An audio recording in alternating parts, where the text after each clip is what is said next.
Inch 5 inch के bowl या दोने से लेकर के और बड़े 14 इंच या 15 इंच की थाली तक सभी प्रोडक्ट्स एक ही मशीन से बना सकते हैं। आज मैं आपको इस टोटल पेपर प्लेट के बिज़नेस की वो सच्चाइयाँ क्लियर करूँगा जो कि शायद ही कोई आपको एक्सप्लेन कर पाएगा। मेरे 25 साल के एक्सपीरियंस ने मुझको इस पूरे बिज़नेस को 11 पार्ट्स में डिवाइड करने का सीख दी है।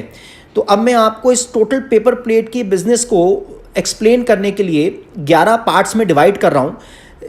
पॉइंट्स में मैंने उसको डिवाइड करा है। पहला पॉइंट है स्पेस, कितना जगह चाहिए हमारे को।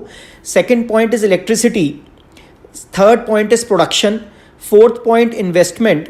Fifth point how to buy machine, machine हमें कहाँ से ख़रीदनी है, कैसे ख़रीदनी है। उसके बाद टेक्निकल सपोर्ट कि हमारे को मशीन का टेक्निकल सपोर्ट कैसे मिलेगा। मशीन की वारंटी, सेवन्थ पॉइंट।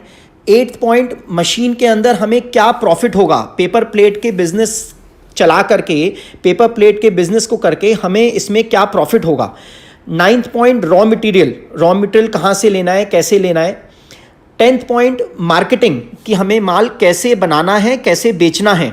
और 11th पॉइंट हमारी गवर्नमेंट की क्या रूल्स एंड रेगुलेशन या लाइसेंस की हमें इस बिज़नेस को करने में आवश्यकता होती है।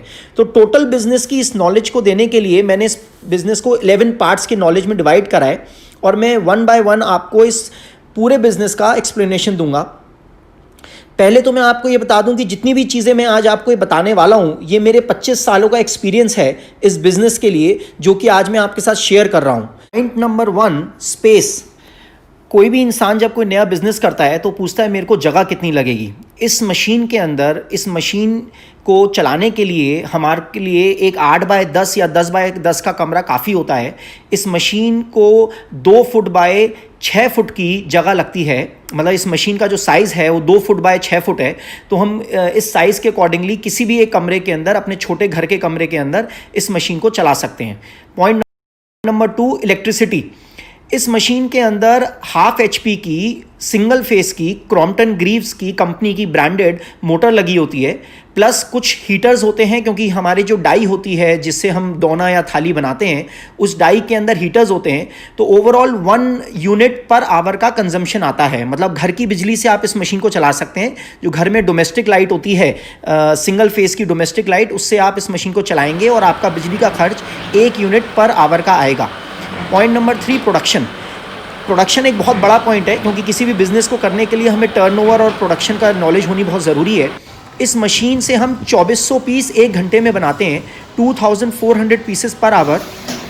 उसके अकॉर्डिंगली हम अगर नॉर्मली वर्किंग सोचें तो एक मशीन की वर्किंग 10 घंटे की हम मानते हैं। तो 10 घंटे के अंदर हमने 24,000 पीस एक दिन में बनाए।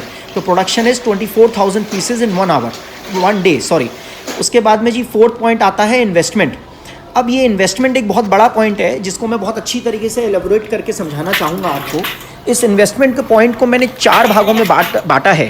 पहला पॉइंट मशीन की कॉस्ट, पॉइंट नंबर 2 डाई की कॉस्ट, पॉइंट नंबर 3 कि भाई हम इसके अंदर जो हमारे एक्सपेंसेस होते हैं, जैसे कि मान लो कि मशीन को ख़रीदने के बाद ट्रांसपोर्ट लगेगा, उसकी GST लगेगी, उसकी पैकिंग का खर्चा लगेगा, टेक्निकल सपोर्ट लगेगा, जो लड़का आके चालू करेगा उसको हमने एक्सपेंसेस में गिना है।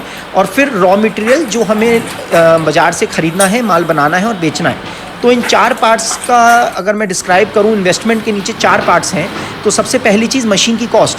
मशीन की कॉस्ट है 40,000 रुपये। जो इस मशीन का टोटल मशीन का कंप्लीट मशीन का प्राइस है डैट इज़ 40,000 रुपीज़। ये 40,000 रुपये दिल्ली का प्राइस है। और इसके अंदर हमारी कंप्लीट मशीन आती है। पीछे 2 रील का स्टैंड होता है क्योंकि डबल डाई की